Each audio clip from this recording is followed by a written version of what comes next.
નમસ્કાર. આજના virtual classroom training સેશનમાં આપનું હાર્દિક સ્વાગત છે.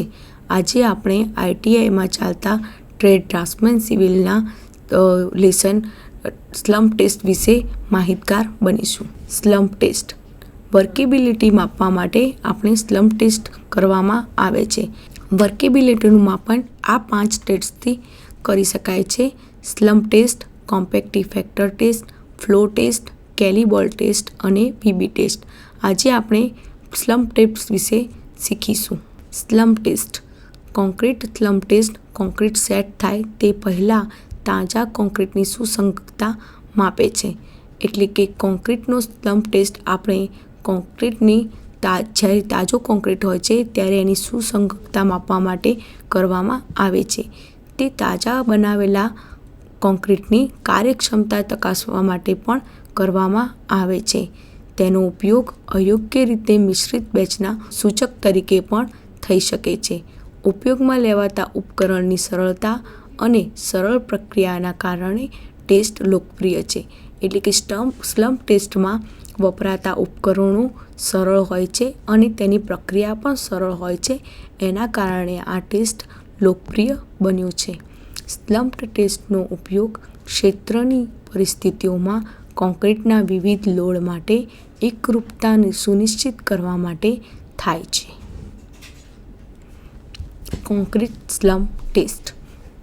કોન્ક્રીટ સ્લમ્પ ટેસ્ટ એ તાજા કોન્ક્રીટની સુસંગતતા તેમજ કાર્યક્ષમતા એટલે કે વર્કેબિલિટી નક્કી કરવા માટે એક ઓન ધ સ્પોટ ટેસ્ટ છે.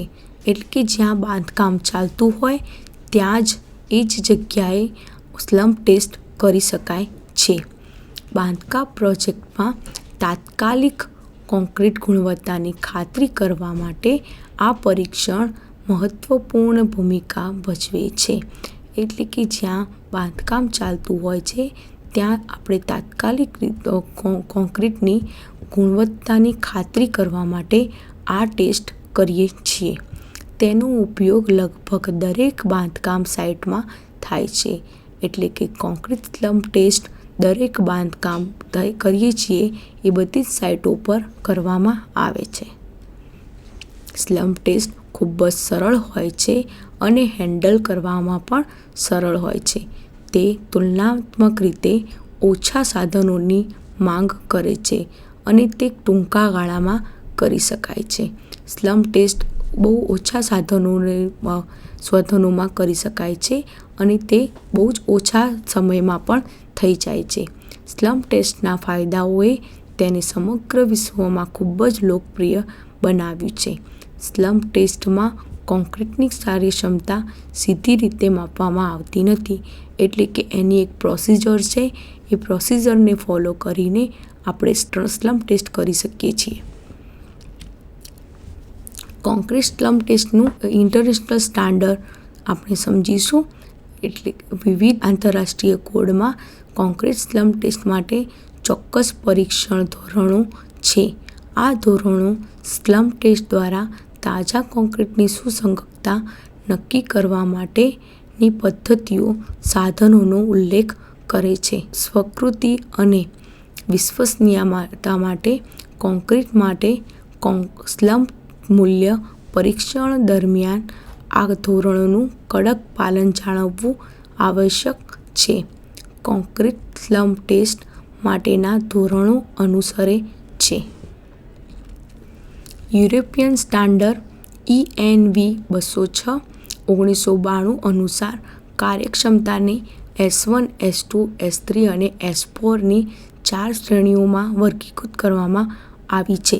સ્લમ્પ મૂલ્યની શ્રેણી છે: S1માં 10 થી 40 mm, S2માં સ્લમ્પ મૂલ્ય 50 થી 90 mm હોવું જોઈએ, S3માં 100 થી 150 mm અને S4માં 160 કરતાં વધુ સ્લમ્પ મૂલ્ય આપવામાં આવ્યું છે. American society for testing and materials એટલે કે ASTMમાં ASTM સ્લમ્પ ટેસ્ટના ધોરણો ASTM C143, ASTM C143M છે. American association of state highway and transportation officials AASHTO એમાં સ્લમ ટેસ્ટના ધોરણો T119 અને BS 1881 છે. બ્રિટિશ અને યુરોપિયન સ્ટાન્ડર્ડ્સમાં બ્રિટિશ અને European slump test standard BSEN 123502 છે. ભારતીય ધોરણમાં IS 1199 અને 1959 છે. આ બધા ધોરણો સ્લમ ટેસ્ટમાં કેવા સાધનો ઉપયોગ કરવો સ્ટાન્ડર્ડ માપ આપેલું હોય છે. હવે કોન્ક્રીટ સ્લમ ટેસ્ટના સાધનો. સ્લમ ટેસ્ટને ટેસ્ટ કરવા માટે કેટલાક સાધનોની જરૂર પડે છે.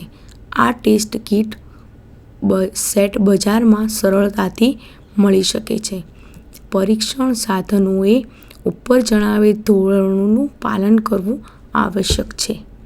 એટલે કે IS કોડમાં જે ધોરણો આપેલા હોય એનું પાલન કરીને આ ટેસ્ટ કિટ લેવી જોઈએ.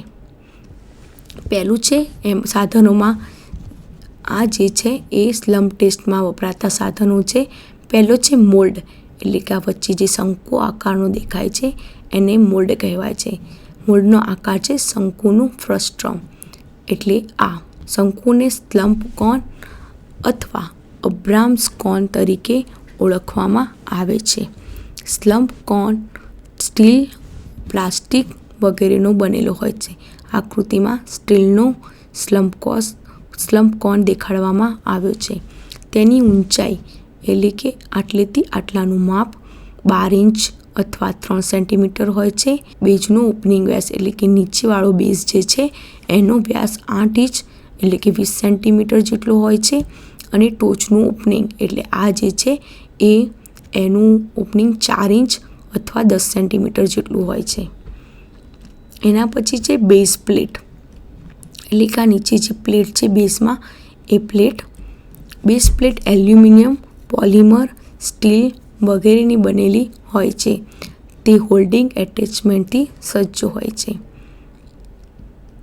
એટલે કે આ નીચેની બેઝ પ્લેટ છે એલ્યુમિનિયમ સ્ટીલની હોઈ શકે છે અને તે અહીંયાથી હોલ્ડ થઈ શકે તેવી હોય છે. પછી છે ટેમ્પિંગ રોડ, એટલે કે આ જે સળિયો પડ્યો છે એ. ટેમ્પિંગ રોડ સ્ટીલનો બનેલો હોય છે. ટેમ્પિંગ રોડ સામાન્ય રીતે 24 ઇંચ લાંબો હોય છે અને તેનો વ્યાસ 5 થી 8 ઇંચ જેટલો હોય છે. હવે છે કોન્ક્રીટ સ્લમ ટેસ્ટની પ્રક્રિયા. સૌપ્રથમ આપણે મોલ્ડની આંતરિક સપાટી કાળજીપૂર્વક સાફ કરીશું, એટલે કે એની અંદર કોઈ ધૂળ કે ડસ્ટ ન રહી જાય એવી રીતે એને ચોખ્ખી કરીશું.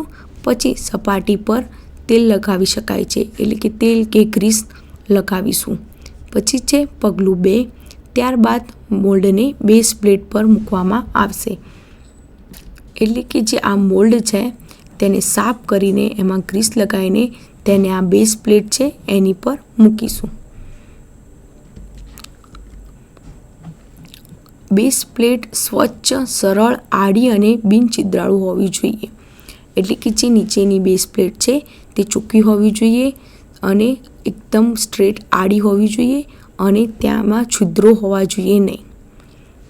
આ છે સ્લમ્પ કોન, આ છે બેઝ પ્લેટ અને આ છે ટેમ્પિંગ રોડ અને આ છે કોન્ક્રીટ ભરવા માટેનું સાધન. હવે આ છે સ્લમ્પ ટેસ્ટની પ્રોસિજર. આપણે આ બેઝ પ્લેટ પર આ શંકુ આકાર મૂકી દીધો છે. એના પછી મોલ્ડ 3 સ્તરોમાં તાજા કોન્ક્રીટથી ભરવામાં આવે છે. એટલે કે જે આ મોલ્ડમાં આપણે કોન્ક્રીટ નાખીશું એ 3 સ્તરમાં ભરીશું. દરેક સ્તરને સ્ટીલના સળિયા વડે 25 વખત ટેમ્પ કરવામાં આવે છે. એટલે કે આમાં એક સ્તર આટલી સુધી ભરીશું, પહેલાં કોન્ક્રીટ નાખીશું અને એના સળિયાથી એને ટેમ્પ કરીશું. 25 વખત ટેમ્પ કરવાનું છે. પછી આ સ્ટીલ સળિયાથી આપણે ટેમ્પ કરીશું અને આ સળિયાનો વ્યાસ 5 થી 8 ઇંચ છે અને છેડા પર તે ગોળાકાર છે. ટેમ્પિંગ સમાન રીતે થવું જોઈએ. પછી છે પગલું 4.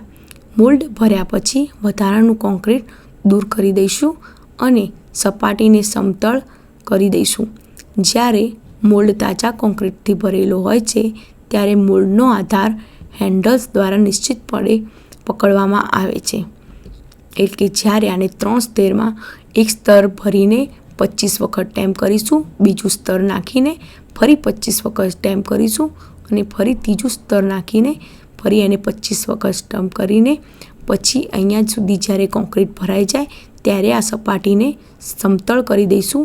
અહીંયા જે આજુબાજુ કોન્ક્રીટ ઢળ્યો હશે એને બધું કાઢી દઈશું, સાફ કરી દઈશું અને એના પછી આ બે જે હેન્ડલ્સ છે એનાથી આપણે સ્લમ્પ કોન ઉચકીશું.